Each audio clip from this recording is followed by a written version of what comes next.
Barcelona are plotting what might be the wildest transfer in their history, Erling Haaland to Camp Nou. Meanwhile, Manchester United may have found the perfect successor to Ten Hag, and Real Madrid player announces the end of his career after a horrific injury. Buckle up, because today's episode is packed.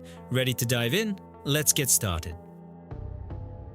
Manchester United are back in the market for a new manager, and Erik Ten Hag is running out of time to save his job at Old Trafford. Reports suggest the club's hierarchy has already reached out to Newcastle boss Eddie Howe and former Borussia Dortmund coach Edin Terzić as potential replacements if the Dutchman gets the boot. United's shaky start to the Premier League season, just 8 points from 7 games, has ramped up the pressure on Ten Hag. While he's trying to steady the ship, Ineos and the Red Devils' decision-makers seem to be drawing up contingency plans. The severance package? A whopping €25 million, making the decision to sack him no small feat. Eddie Howe, who has worked wonders at Newcastle with relatively modest resources, is high on United's wish list. The Englishman already has a working relationship with Dan Ashworth, United's new chief, from their time together at Newcastle. But convincing Howe to ditch Tyneside won't be easy. Newcastle won't let go of their most successful manager in years without a fight. Terzić, the 41-year-old German tactician, led Dortmund to a Champions League final last season, proving he can deliver under pressure. Despite his success, Terzic's only managerial gig has been at Dortmund, raising questions about whether he's ready for the intensity of the Premier League spotlight. Is this the moment United makes a bold change? Or do they gamble on giving Ten Hag more time, banking on a turnaround? Either way, it's clear the pressure cooker at Old Trafford is nearing its boiling point. Can United afford to wait it out, or is a winter shake-up on the cards? Pep Guardiola's future at Manchester City is hanging by a thread, with the legendary manager keeping everyone guessing about what's next after the 2024-25 season. His current deal runs out next summer, and while Guardiola insists no decision has been made yet, the writing on the wall suggests otherwise. I haven't finished my career at Manchester City yet, but I still have to think about my future. If I had made a decision, I would say so. Anything can happen. Classic Pep, giving us everything and nothing at the same time. City fans, understandably, are starting to sweat. With Txiki Begiristain, Guardiola's longtime ally and director of football, set to leave the club soon, the picture looks even murkier. The arrival of Sporting CP's Hugo Viana as his replacement hints at a major rebuild on the horizon. But will Pep want to stick around for it? Speculation is already heating up over potential successors. Alonso and Ruben Amorim have emerged as top targets if Guardiola walks away. Alonso's work at Bayer Leverkusen has caught the eye, while Amorim has impressed at Sporting with his modern approach. But let's be real, replacing Pep is no small task. There's also talk of Guardiola switching to international management. England's national team keeps popping up in rumours, and Pep has never hidden his curiosity about coaching on the global stage. Could we see him trading Champions League nights for World Cup dreams? It feels like Guardiola is playing a waiting game, dragging it out until the perfect moment to drop the news. But if City have already started sounding out replacements, they're probably reading between the lines too. Does Pep still have the hunger to stay at the Etihad, or are we witnessing the end of an era?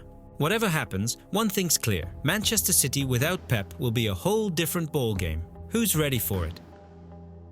Joan Laporta wants one last blockbuster signing before stepping down, and his target is clear: Erling Haaland. According to Sport, the Barcelona president is determined to bring the Norwegian goal machine to the Camp Nou by 2025 or 2026, despite the club's tight financial situation. Laporta has been quietly laying the groundwork for years, and now the pieces may finally be coming together. Barca's interest in Haaland stretches back to March 2021, when Laporta met with the striker's father and then agent, the late Mino Raiola.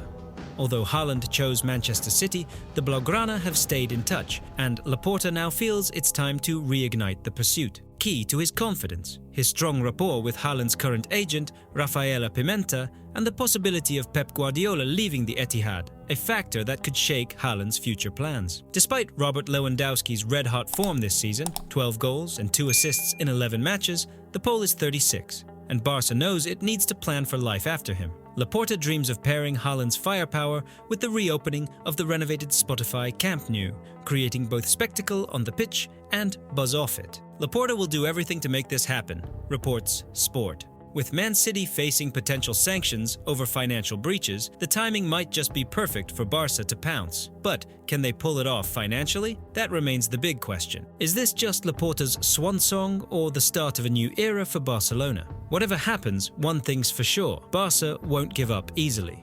Could Haaland's arrival be the spark the club needs to restore its former glory?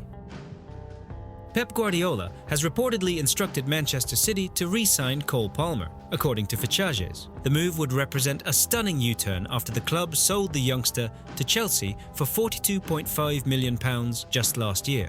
Now, City are ready to pay a jaw-dropping £125 million to bring him back, an offer that would shatter the Premier League's transfer record, currently held by Moises Caicedo.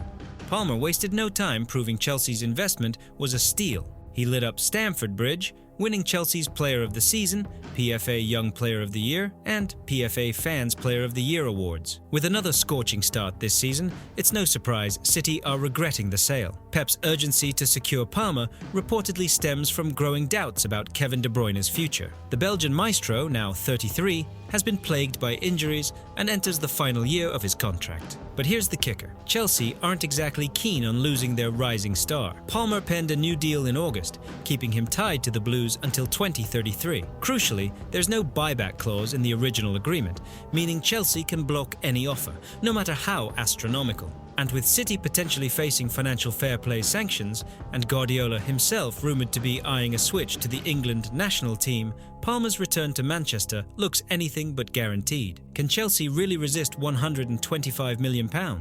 On paper, they hold all the cards, but football's wild transfer market has surprised us before. Would Palmer be tempted by a shot at redemption with Pep, or will he cement his legacy as the new face of Chelsea's revival? Either way, this saga is just heating up, and don't be shocked if it dominates the January window.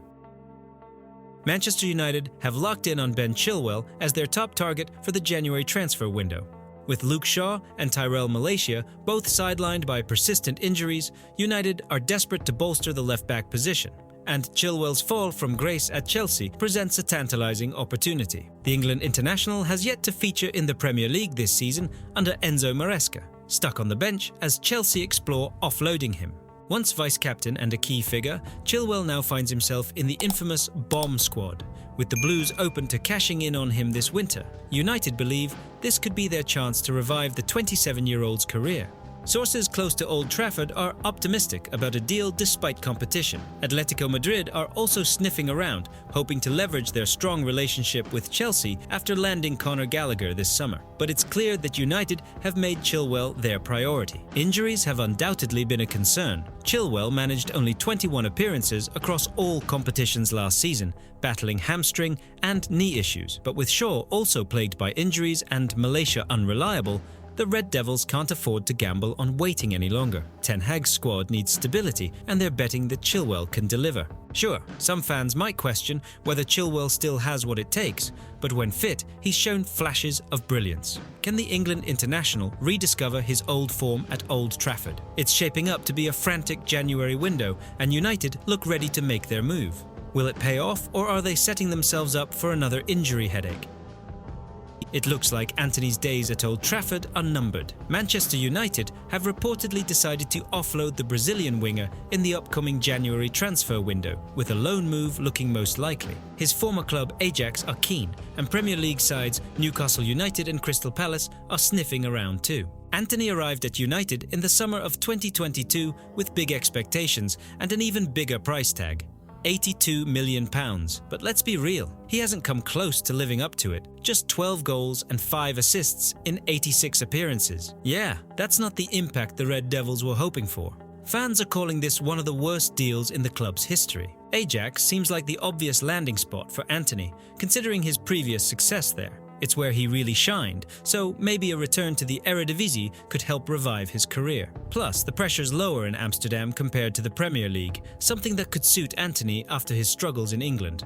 But don't rule out Newcastle or Palace. Both clubs are hunting for attacking reinforcements, and a loan deal for Antony might be a low-risk, high-reward move. Could the Brazilian winger find his feet again in the Premier League? Newcastle's ambitious project could offer him the kind of environment where he thrives, while Palace might give him the freedom to regain his confidence. The question is, will Antony's return to Ajax be his salvation, Or could he prove his doubters wrong in the Prem? Either way, it feels like this saga is headed for a dramatic winter transfer window. What do you think? Should he go back to where he thrived or stick it out in England? Real Madrid's defensive woes have deepened as David Alaba's career now hangs in the balance. The Austrian defender, sidelined since a devastating ACL tear in late 2023, has seen his road to recovery hit a major setback. Recent reports from Onda Cero reveal that Alaba's knee injury has worsened, with reduced cartilage causing his bones to rub together, a problem that could spell the end of his playing days. At just 32, Alaba, who joined Madrid in 2021 and played a crucial role in their trophy-laden campaigns, now faces the grim prospect of early retirement. His latest injury complications have left the club's medical team unsure if he'll ever return to the pitch. And after nearly a year out of action, the situation is getting serious.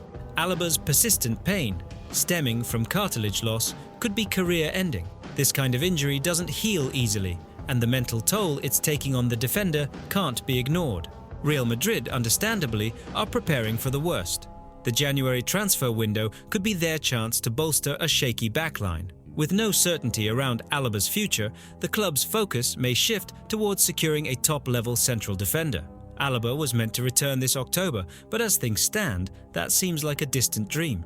Madrid's defensive depth is already being tested, and it's unclear how long they can hold out without dipping into the market. Can they really afford to wait for Alaba's miraculous recovery, or is it time for the club to move on and strengthen now?